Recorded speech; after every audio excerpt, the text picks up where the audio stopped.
Sanada from mathemaths.com. Let's start with question number 11. The statement of this question is actually we have to find the product of these two matrices. So इनका product इसी तरह से बड़ा simple है जैसा कि हम last question में करते हैं। ये होगा कुछ इस तरह से यहाँ पे कि यहाँ हम सबसे पहले इस रो को लेंगे, इस रो को लेके इस कॉलम से भी मल्टीप्लाई कर देंगे और इस कॉलम से भी मल्टीप्लाई कर देंगे। चलें इसको मल्टीप्लाई करते हैं।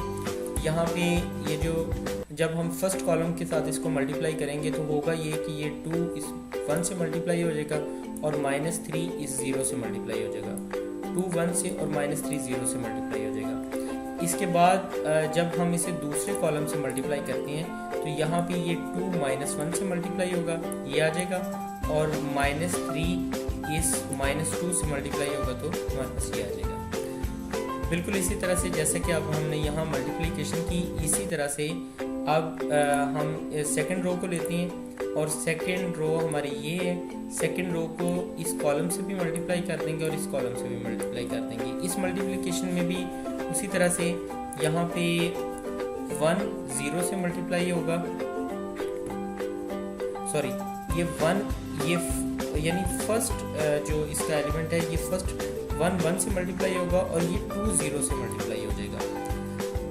इसी तरह से यहाँ पे ये 1 जो होगा ये -1 से मल्टीप्लाई हो जाएगा और 2 जो होगा ये -2 से मल्टीप्लाई हो जाएगा। ये अब हम इसे सिंप्लीफाई कर लेते हैं। 2 × 2 हमारे पास 2 आ गया, -3 × 0 हमारे पास 0 आ जाएगा, 2 × -1 हमारे पास -2 आ जाएगा और -3 × -2 हमारे पास +6 आ जाएगा। माइनस और माइनस मल्टीप्लाई होके प्लस आ जाती है, तो 3 × 2 हमारे पास +6 आ गया।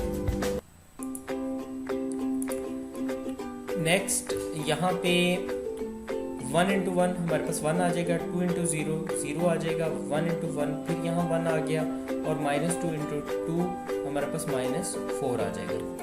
2 × 2 -0 हमारे पास 2 आ गया, 6 में से 2 माइनस हुए तो हमारे पास 4 आ जाएगा। 1 और 0 एडअप हुए 1 आ जाएगा और 1 में से 4 माइनस होंगे तो हमारे पास -3 आ जाएगा। और ये सिंपल हमने मल्टीप्लिकेशन करनी थी इस क्वेश्चन में, जो हमने कर दी। ये क्वेश्चन कंप्लीट हो चुका है। अगर आपको इसमें कोई कन्फ्यूजन है तो आप हमसे कांटेक्ट करें। हमारा यूट्यूब चैनल अवेलेबल है, आप उसे सब्सक्राइब करें ताकि हमारी लेटेस्ट वीडियोज़ और अपडेट्स आपको मिलती रहें। Thanks for watching मैथमेथ्स।